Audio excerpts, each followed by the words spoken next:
Hello, everyone, and it's a pleasure to have a chance to chat in an informal way about artificial intelligence, AI, and how it impacts the industry, the consulting practices, and in particular our clients and what we're doing about it. It's an exciting time, a little scary for some, and very exciting for others, and for us as well. So we'd love to share our thoughts and chat about it. I'll start with the introduction. My name is Plamen Petrov. I am the CTO for the AI agents, and AI accelerated solutions at Concord, and I've been with the company for a while. So, Aubrey, do you want to take it Yeah, away? I'm Aubrey Northrup. I work for Concord's marketing team, and I've started to do some work with AI agents and using some of our workflows with AI. So I'm Christo Lejov. I'm architect at Concord, working on AI projects. Finally, I am Hooded Jindal, and I'm an AI engineer at Concord. Been with Concord for a while and working on some exciting projects with some clients. So I think we'll just jump right into the questions. Our first question for Plowman is, how do you stay on top of constant change in AI, and how do you build an AI strategy? Oh, thank you, Aubrey. So, yeah, that's a great question, and I love to talk about it. So feel free to interrupt me. This is a topic that I love so much. I can talk forever. But and the reason is because in AI, what's changing isn't just the technology; it's the entire stack, from model architectures and open source frameworks to vendor ecosystems, data infrastructure, and generally expectations that clients have for a return on investment. Everybody's expecting close to miracle, and in many cases, we can achieve amazing ROI results. So the question is, how do we stay on top? Well, it's not about chasing every new paper or model. And if you're in AI, you know that every single day there's a flood of news and new papers and new models coming out. So it's about building a system of learning, experimentation, and translation of that learning into your organization. And at Concord, we called it AI Acceleration Center of Excellence, COE. So we've built our COE, or our acceleration COE, with its mission not to be a lab in isolation, but to actually be a bridge that translate the applied research into real world value. Our COE is composed of a small number of AI specialists, and generally, I would summarize as a team, we do three key things. Continuous scanning and curating. So we continuously monitor releases from major model vendors, OpenAI, Anthropic, Google, Mistral, and so forth, and also open source ecosystems like Hugging Face, LangChain, Olama, and the research communities, papers from Meta, and so forth. And instead of just reading everything, we curate what is commercially relevant and look for technologies that can be productized and operationalized for our clients, which are overwhelmingly in the mid-market segment. Secondly, we continuously do experimentation and rapid prototyping, and we'll talk more about it, I'm sure, Mudit and Christo, but we build what we call AI accelerators, or code snippets, micro demos, and reusable playbooks around use cases like intelligent document processing, RAG knowledge bots, AI-assisted legacy modernization. And they're designed to be 80% reusable across clients. So we learn once and we deploy many times. And finally, the third thing is we're not isolated. We try to continuously cross-pollinate this knowledge across the company. So we run AI enablement sessions with our data engineers and developers and consultants, and we onboard them to these accelerators. So the accelerators are not products; they're snippets, and they're only as good as our human teams are comfortable and knowledgeable using them. So we continuously have these sessions training and explaining and getting people up to speed. And the goal is to upskill every consultant so AI is embedded in all our projects. So I'll just summarize a little bit. So our model is to stay current. We do scanning, testing, distilling, and scaling. I'll get back to you, Aubrey. Yeah, awesome. I like what you said at the end there about how the goal is to upskill every consultant, because the reality is AI tools are awesome, but you can't use them if you don't know what's going on and you don't know anything about AI and aren't using it all the time. You're not going to really get far with that. So moving on to the next question for Christo, I think we should talk about, how do current strategies fall short, and why can't you just purchase something like Microsoft Copilot and call it quits? Well, as a matter of fact, you can, but it really depends on the. And sometimes for simple tasks, you can think of it as how much effort you're spending on, let's say, if you're adding a column in Excel, maybe typing the formula is not that much of effort compared to making the whole table accessible by the Copilot crafting a prompt.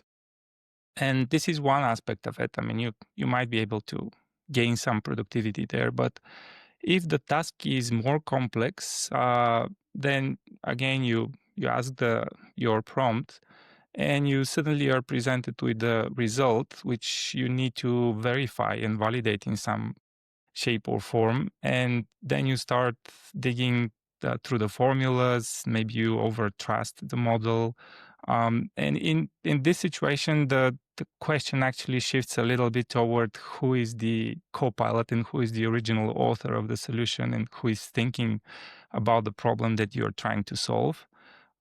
So basically, if I draw an analogy with how we use language models in coding, there will be a really like continuation of IntelliSense, what we have used to do in the past, and now it's like, let's say, GitHub Copilot with this ghost text that are shown while you're typing your functions in your programs. Basically, they have enough context to give you enough good suggestions that are very validatable and verifiable immediately while you're typing, versus presenting you with the entire solution and basically letting you validate later. So the biggest question is who made this decision on a company level, how you use AI and how you use language models. So if you decide to use it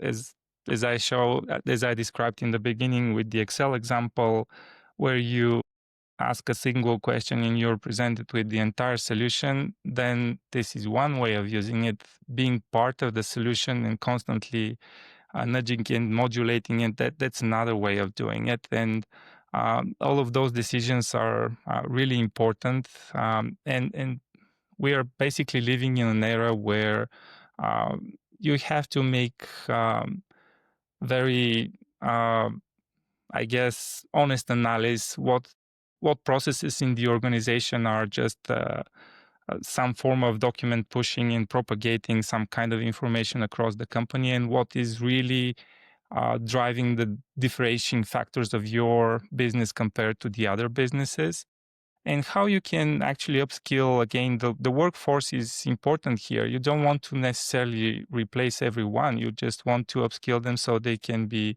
empowered by those tools and use higher level tools. Like in case of Copilot, it will be Copilot Studio, where you orchestrate different tools to play much, basically create much more complicated workflows, and maybe also use accelerators, which tap into some very custom processes and things that you want to really control in the company. And this is a completely different way of using open or vendor type of models, and making your employees capable of using them that way. You still have some of the control, and you still not rely on them completely, basically go to work slop and start over relying on those models comparatively to building their skill set and critical thinking. So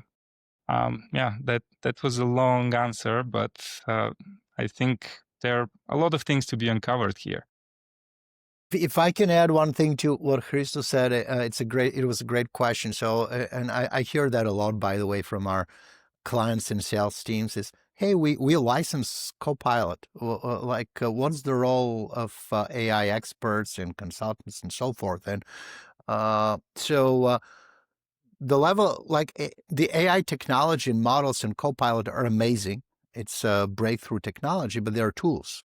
And at the end of the day, knowing how to use them and knowing how to configure them, and as Christo was saying, nudging them, that's what makes it or breaks the solution. And kind of, I do an analogy, right? It's kind of saying, well, we bought Copilot. Why do we need to tune and prepare and have experts do it? It's like saying, oh, we just bought Tableau or we bought Power BI, and why do we need to tune it? It should work magic. So yeah, it is a level of automation and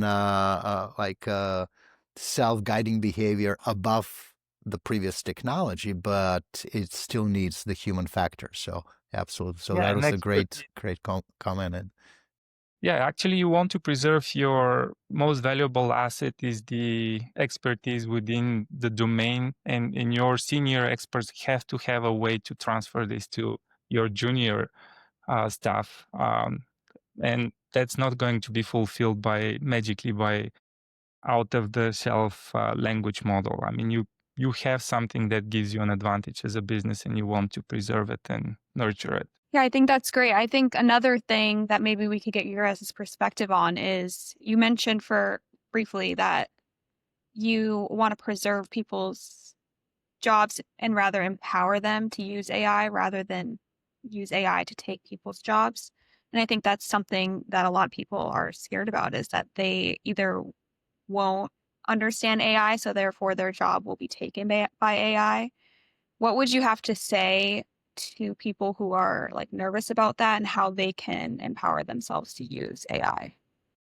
So I guess the real distinction between you're an expert in the field, and basically having this domain knowledge and confidence in your critical thinking and ability to synthesize information is what gives you an edge compared to AI, because AI is basically solving your average problem with the standard solution. So if you want to have something outside of the average problem, if you really do constantly mundane work and completely automatable work, maybe you have to be thinking of, okay, let's use my faculties a little bit more.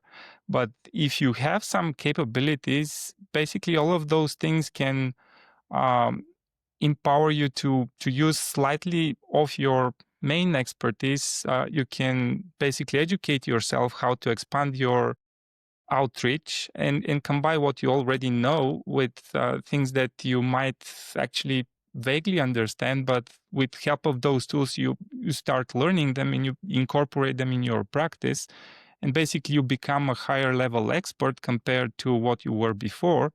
And even if you don't stay, again, I guess, within the same business or work situation, you feel more empowered because now you know more things and you know different ways to applying them, and basically use those tools to empower yourself at the first place, and through you basically empower the company because they have much more versatile individual who is creating initiatives, who is thinking how to optimize their workflow um, just to make their work easier, but maybe also connect with other departments and parts of the system that previously were too much for a person as a single load, versus now that you have those accelerators, you can actually outreach and try to combine things that previously were too much compartmentalized, sorry, versus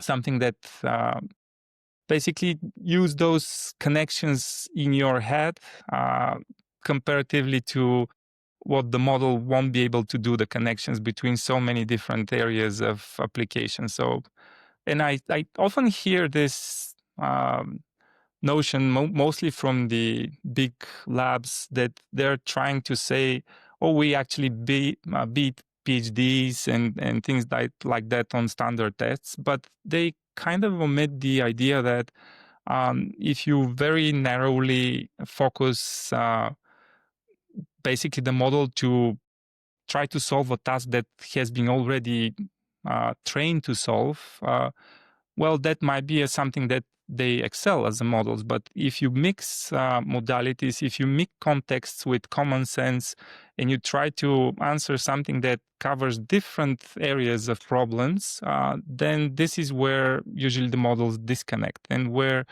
simple errors are made and where the humans still have an advantage, considerable advantage compared to models. And just by holding those heads on our shoulders and daily experiences, we kind of have a different, a whole different way of valuing the answers and making a critical evaluation of what's presented as a possible solution. So, yeah, I think there is still place for humans.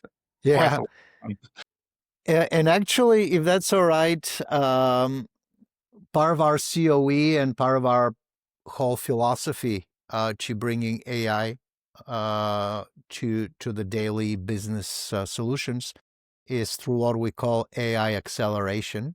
We build these accelerators that are literally that make our developers, our consultants, and our clients' developers and consultants, they make them super powerful. They bring superpower. It's so maybe Muda, do you want to chime in a little bit? You were kind of the bread and butter of developing a bunch of the accelerators. I mean, so is Christo too, but do you want to share a little bit about what AI accelerators are, how they work, and Yeah. what do they do? Yeah, I'd love to. I'd first like to thank Risto for making the point that humans are still relevant here, because if we weren't, obviously, it was going to be a podcast of three AI systems talking to each other and basically talking about these They might accelerators. speak human language altogether, I guess, just to make it more efficient. Yeah, they might. But yeah, I would like to bring up the point and talk about the AI accelerators. And the first point that I would like to make is that a lot of people feel that a lot of tools, AI tools that are out there, that they're just ChatGPT wrappers. I'd like to say is that some of them are, but there are a lot of different tools out there that are not just ChatGPT wrappers. Like, we're moving away from ChatGPT wrappers, I feel, because right now we're entering a new paradigm where we're basically combining traditional software engineering techniques with modern AI. And that is kind of our approach that we take here at the COE at Concord, is that we basically want to build accelerators that mix deterministic scripts, and we have these deterministic scripts and we pose them as tools to AI agents, and basically that is how that intersection takes place.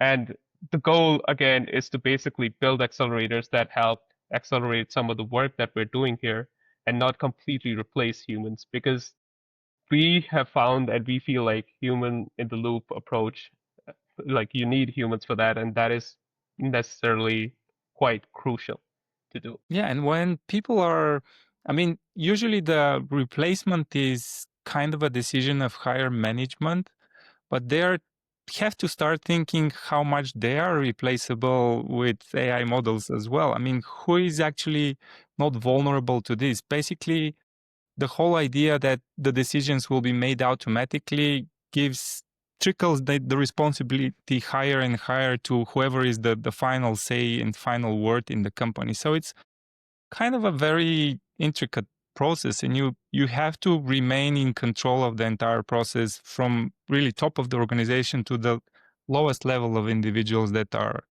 doing the validations, doing the hard work to actually produce meaningful results. So it should be different culture of how you use those, instead of just trying to finish to clock the time and say, oh, I'm done. and it's faster than before. So Yeah. that's so cool. Yeah, so in that context, if I may, so we talked, both of you talked quite a bit about the human factor, and in that context, there definitely we observe a big paradigm shift.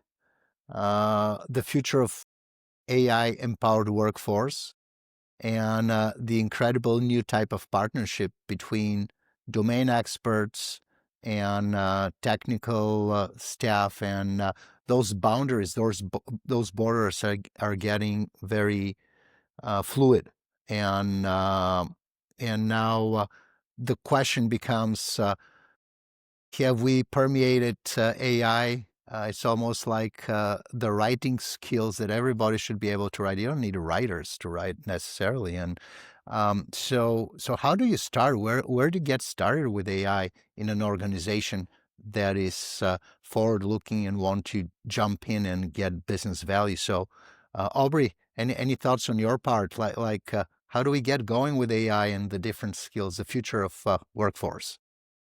Yeah, so obviously I'm not an AI expert. I work in marketing. I have taken it upon myself to learn as much as I can about AI because, like we were talking about earlier, I would rather have my job not taken over by AI, and I think to do that I need to learn as much about AI as I can. I think from an individual perspective, and I think we could apply this to companies as well, it's the best thing to do is to find places within your job where you're repeating workflows over and over again. And those are easy things that you can automate with AI. So, for example, I've been working with N8N to automate one of our workflows as a marketing team, which is creating PowerPoint presentations for our clients. So, Moodit's been helping me, the AI team has been helping me get basically vector database together of our automation. And I've just gone on this tool N8N and hooked everything up. It's not crazy complicated. And for someone like me, I just spend my time asking questions on LLMs like ChatGPT, trying to figure it out. So I think on an individual level, that's probably the best thing to start with, is to find tools that are simple, they don't have to be expensive, and to just play around with them and find ways to reduce the time you spend on that you do every single day. And then I also think that just playing around with different things can bring a lot of confidence within people on your teams, people who aren't super technical, to use AI more and more throughout really everything they do. I agree with you about the writing thing. You don't necessarily need writers to be writing. Like I do a lot of captions for social media. That kind of stuff doesn't necessarily need to take 20 minutes to write when an AI agent or an AI model can just write it super quick. I'm hoping that what really comes through after we automate all this stuff and put AI into every little corner of the business is that what really matters, which is relationships, critical thinking, the people of the business, I hope that that comes forward and we can all kind of focus on that stuff rather than the things that we don't really need to be doing in the first place. Yeah, we don't expect the results of our efforts to be consumed by AI as well. So it becomes one AI feeds another one. So we just be like in Wall-E, sipping shapes and not caring about anything what happens around us in the universe. Right. Yeah. That reminded me, maybe you want to finish with take it a little bit closer to kind of to where we've seen a lot of success stories. So like take it a little bit from abstract to practical. So we see a lot of opportunity and a lot of pull from the market in the area of legacy code or code system exploration, understanding, modernization. So companies over the years have built a lot of mission critical systems in different languages, from RPG, C++, and Java, you name it. And then they need to really speed up development, transition to these more modern systems, do some migrations. And where do you start? These are systems built over decades. So one use case where AI is a kind of a sweet spot of a tool is loading the code base and allowing architects, business managers, strategic people, designers, developers to be super informed, productive to make those decisions. So we call this like legacy system exploration and modernization. We see a lot of pull from the market in that space. Funny enough, we see a lot of pull in anything related to workflows and automation that is heavy on document engineering and text and graphs. So think about sales processes, marketing processes, bidding, RFP responses, processing of different spreadsheets and statements, and AI really shines in that. And our accelerators help us to just help people do it faster and very, very efficiently. And I'm not sure any other use cases, Modit or Christo or Aubrey, you'd like to share that you see in the market? Yeah, I think since you mentioned migration of code, there are also a lot of traction in data migration projects as well. And there are a lot of things that we can do with scripts and regular expressions. And basically, this would involve things like data profiling, generation of SQL queries, and all that. And what usually, I mean, it was previously also done with scripts, but right now the advantage with AI that we have is that we can basically cover all of the edge cases and some of the complex cases that we couldn't handle previously using those scripts. And basically that is what makes, these systems a lot powerful, because we've got the deterministic scripts that we're using to do some of the work, but now we've also got AI that is basically guiding these tools and doing work much faster and covering all of the different complex edge cases. And also adding on that, basically, there are often contracts are changing and without you knowing that are changed. So certain field certainly means something else for the other company when in ADI and things like that. So making a system that's sensitive to those changes and trying to on the fly propose solutions and patches and things like that. That's also an interesting application of AI to basically monitor for in logs and mundane operations. I mean, the most beautiful applications are in the boring stuff because it's solving something that nobody wants to deal with anymore, but it's bread and butter of the whole industry. Everything runs on those things. So you still have to pay attention to them. Yeah. And Aubrey, as a marketing expert, I know that you've been doing some really exciting things with applying AI to marketing. Do you want to chime in a little bit about the opportunities you see there and what you've been working on? Yeah. So, like I said, I've been building an agent via N8N. I felt like maybe it was something that I wasn't able to do because I'm not a developer. I don't know code, but I've been able to like harness LLMs to learn about how to hook up all the APIs, how to write simple code for whatever I need. I would say that my advice would be, like I said earlier, like find those workflows that you can automate and do research on what tools are out there. I think something that I've noticed for me is that I automatically jump to that a tool will be useful for me when I don't really know how to apply it. So I've played around with quite a few tools and they're not always helpful. So I think don't be afraid to play around with something and it might not work out. There's a lot of really cheap and maybe even free tools out there that you can try out. And just by doing that, I think you'll find more and more ways where you can use AI in whatever you're doing. Yeah. I think that there's a ton you can do, especially within marketing, to reduce the time that's wasted on things that don't need to be done by humans, in my opinion. Yeah, I've been amazed at some of the work that you've done in producing, connecting to our marketing SharePoint database and producing like the first level of marketing materials and the first level of sales materials. Like our sales team keeps saying it takes us 2 to 3 weeks to get a proposal out, not because it's super hard, but because it takes time, admin work, logistics work. We want to be able to have a proposal out within 2 days. So this is the KPI we're currently working on. And then, of course, a human will jump in and be more involved in second, third version with tuning and pricing and things like that. But being able to respond to a client, to understand their needs and come up with a meaningful proposal within a couple of days, it's quite possible. And that is the KPIs that we're working with here.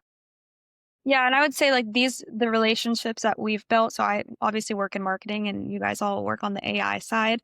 That's not necessarily a relationship that happens in every company. Sometimes that ends up being siloed and I would never talk to any of you guys, but I think by like combining both sides, we've been able to understand both the business practices and the AI side and where the two fit, because we could talk about building tools all day, but if we're not talking about how they're going to be used and if they're actually helpful, we're not going to get anywhere with just building these random tools. So Very cool. This is a really good point that it's applicable to every other field, even outside marketing. So that's what we do with clients. We see what their workflows, what their problems, pain points are, and then think of what practical good use of AI might be in those particular scenarios. And often in this collaboration, you start with certain idea, you end up optimizing something completely else, but very well suited for this specific task, and basically bring the value, as Plamen said, quite quickly and reliably. So that's our focus, to be useful, not in superficial way, but in a real way for people who on a daily basis have to solve problems. And if we make their life easier, then it's a job well done. And maybe I can chime in here towards the end of this exciting podcast that we as an organization are extremely passionate about what AI can bring to business, make our lives more efficient, more fun. And that's why we formed the COE. So we believe that there's a lot to learn there, and we have to be very collaborative. And as an organization, Concord is very open and active, making our COE knowledge, skills, and resources available to our clients. It's the new way of disseminating knowledge, not taking on a full end-to-end project, onshore, offshore, with structure. So a lot of our clients are looking at being empowered with AI, not having a company come in and take over the project to build AI. And that's why our strategy and what we've done is really, let's build that knowledge base. Let's build these accelerators. Let's make ourselves available to infuse ourselves into what our clients are looking for. And of course, we can help take on larger projects. We still have a very sophisticated product development organization, but the COE, the way AI gets infused in the day-to-day business activities, is also very much through embedding that AI COE experts inside our clients' organizations or within our own product development solution consulting teams. I don't know if anyone wants to chime in on that, but that's kind of what we've observed, and I feel that's the future of AI in the business market. I think I'd like to add to that, since Raman, you mentioned we can do projects that obviously like build you a product, but that is not the strategy we're taking with some of these AI accelerators. We believe that we basically want to identify business use cases that we can help solve, accelerate using these accelerators. And usually what we found that the time of development of some of these accelerators is just 2 to 3 weeks of quick prototyping and then deployment. And we've seen that from our own internal teams that, some of the work we've done in like 2 to 3 weeks has basically generated a good amount of ROI and a lot of time saved for some of our consultants. So And we also can tell a company when they should not use AI, what is not AI use case. There are classical tools that might be faster, cheaper, more efficient. So that's also an angle that sometimes experience actually can be very helpful in solving those problems. Because, I mean, Yeah, you this is a can great point. Yeah. go on the bandwagon and think everyone should use only generative AI. And it's not the case. I mean, if you're in a security business, you want to model motion of people and stuff like this. This is completely different set of AI algorithms. So it is a big universe, and you probably need somebody to help you navigate it. So yeah. Yeah, it's a good point. It's like, it's not like we have a hammer and everything is a nail, right? No, I think this has been a great discussion. You can reach out to really any of us about that, and we'd love to talk with you about whatever we can help with in the AI space. It's been really an interesting conversation. Exciting times we live in.